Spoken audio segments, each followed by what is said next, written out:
xəbərləri iqtisadiyyat buraxılışından dərhal sonra sizə təqdim edəcək. İndi isə vaxt ekonomiksində sözü Rasim Şərifova veririk. Axşamın xeyir Rasim. Vaxtın xeyir olsun Mehman. Buyurun, hansı xəbərlərlə gəlmişsiniz? İlk olaraq qeyd edim ki, Azərbaycan Dünya İqtisadi Forumunda yeni öz mövqeyini gücləndirib və yaxın vaxtlarda Azərbaycanda ölkəmizin yeni 4-cü mobil operatoru fəaliyyətə başlayacaq. Dünya büdcələrində də maraqlı tendensiya qeydanı və bizə ayrılan vaxt ərzində bu xəbərləri tamaşaçıların diqqətinə çatdırmağa çalışacağıq. Buyurun, təqdim edin.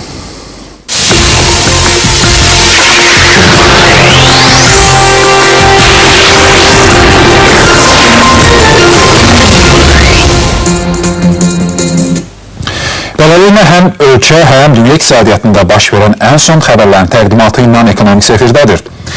Azərbaycan Dünya İqtisadi Forumunun hesabatında bir pirlə irəliləyib. Qurumun qlobal rəqabətlilik hesabatı 2014-2015-də Azərbaycan 144 ölkə arasında 38-ci pillədə qərarlaşıb. Sənəd əsasən biznesin qeydiyyatı üçün lazım olan prosedurların sayını görə 10-cu, qeydiyyat üçün tələb olunan vaxta görə 36-cı yeri tutub.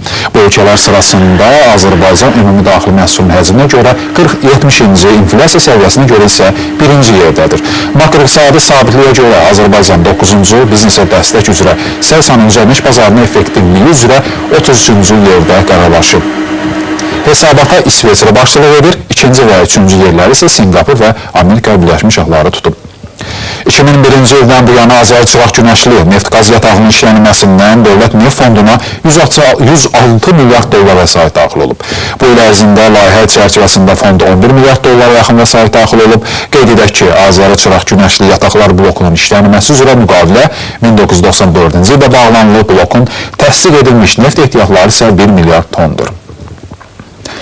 Azərbaycanda daha bir mobil operatora lisenziya verilib. Naxçıvan Muxtar Respublikasının Naxtel simsiz rabitə sistemi bu yaxınlarda bütün ölkə ərazisində fəaliyyətə başlayacaq.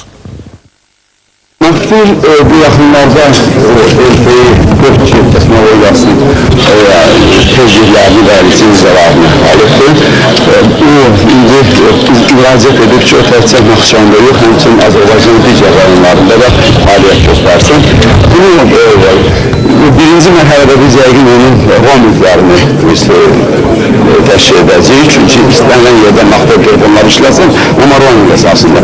Sonradan isə bütün Azərbaycanda onun lisenziyalaşdırması məsələsinə də baxacaq. Orada tezliklərin toplaşması olmasa, yəqin ki, bizə imkanı onlara verəcək. Ölkədə rabitə və yüksək texnologiyalar sektoru üçün yaradılmış işgüzar mühit mövzusunda konferans keçirilib. Tədbirdə dövlət, özəl sektorların əməkdaşlığı, dövlət tərəfindən yüksək texnologiyalar sayəsində özəl şirkətlərin inkişafı üçün yaradılan şərait və perspektiv layihələr müzakirə olunub. Rabitə və yüksək texnologiyalar naziri Əla Abbasov bildirib ki, bugün özəl şirkətlər dövlət büdcəsindən maliyyələşdirilən layihələrdə, həmçinin dövlətin yaratdığı şəraitdən istifadə edərək digər layihələrin həyata keçirilməsində daha maraqlıdırlar. Yerli meyvə tərəvəz məhsullarının Rusiya bazarının ixracının çoxalması ilə bağlı avqust ayında daxili bazarda kəskin qiymət artımının yaranması əsassız informasiyadır. Kənd Təsərrüfatı Nazirliyi belə açıqlama ilə çıxış edib. Qurumun hesablamasına əsasən ümumilikdə meyvə tərəvəz məhsulları üzrə istehsalçı qiymət indeksi 4-5% aşağı olub. Yəni bu mövsümün əvvəlində forumlaşmış qiymət şərtləri ötən illə müqayisədə fermerlər üçün olduqca əlverişsiz olub. Açıqlamada o da qeyd olunur ki, Rusiya bazarına ixrac imkanlarının genişlənməsi qiymətlərə daha çox psixoloji təsir edib. Hal-hazırda isə bu növ məhsulların bazar qiymətləri ötən illə eyni səviyyədədir. Xarici xəbərlərə nəzər yetirək, Beynəlxalq Valyuta Fondu Ukrayna ilə bağlı proqnozunu açıqlayıb. Qurum hesab edir ki, ölkə iqtisadiyyatını dirçəltmək üçün 2015-ci ilə qədər Ukraynaya 19 milyard dollar lazımdır. Fondun hesabatına görə 2014-cü ildə Ukrayna iqtisadiyyatı 6,5% kiçiləcək.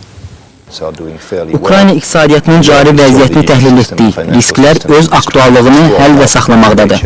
Proqnozlarımıza görə 2015-ci ilə qədər ölkə iqtisadiyyatını dirçəltmək üçün əlavə 19 milyard dollara ehtiyac var.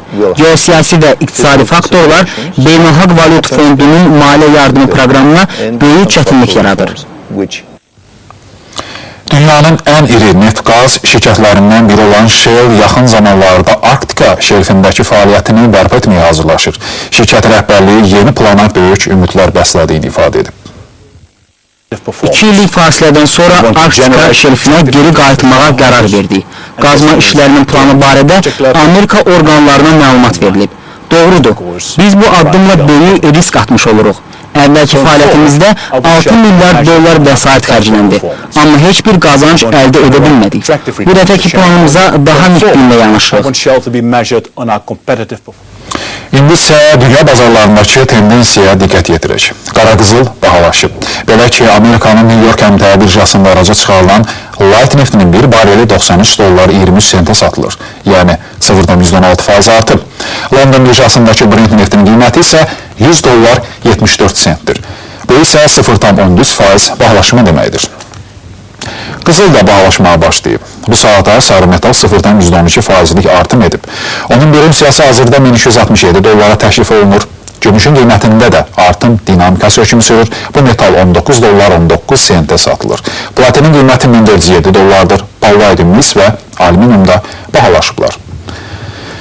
Dünyanın aparıcı fond birjaları əsasən artım nümayiş etdiriblər. Amerikanın Dow Jones, S&P 500 və Nasdaq 100 kimi indeksləri 0,1% yaxın artıblar. Avropa bazarlarında da dinamika müsbətdir. Yaponiya Nikkei 225 indeksi isə 0,12% eniş edib. Nəhayət bugün olan valyuta məzənələri ilə bağlı. Avro-dollar 1.31.30-a mübadilə olunur. Dollar-yen 105, funt sterling dollar 1.64.60-a bərabərdir.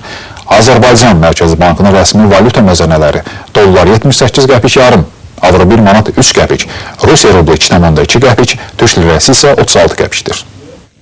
Bugün olan əsas iqtisadi xəbərlərini təqdim etməyə çalışdım. Mehman Buyur, söz yenidən sənədir. Çox sağ olun.